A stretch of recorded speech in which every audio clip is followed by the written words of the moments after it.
بسم الله. بسم الله الرحمن الرحيم. السلام عليكم ورحمة الله وبركاته. ما زلنا يعني في مشاهدنا وفي مقاطع الفيديو موجودين في جنين، في المنطقة القديمة، في بيت حكم الحفناوي. وبس حبيت أورجيكم بعض هذه الصور اللي بتجسد يعني الحياة وكيف كانت الناس.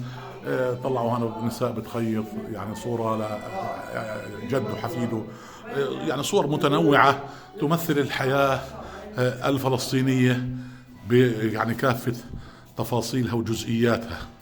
شهادة لله انه اشي مفخرة. وزي ما قلنا لازم كلنا نحافظ وندير بالنا على هذا التراث ونهتم فيه، لانه يمثل هويتنا، يمثل وجودنا. كل الاحترام والتقدير للقائمين على هذا المكان. برضه هاي التقنيات او الادوات القديمه، هاي البابور قبض الغاز طبعا، هاي سله القش او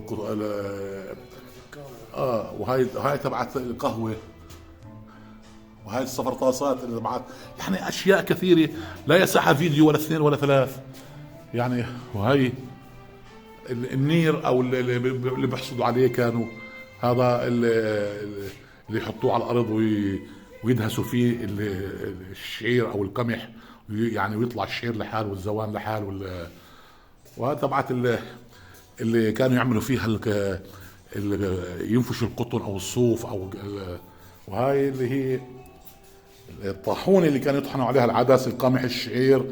يعني كانت حياه بساطه وحياه جميله وحياه رائعه.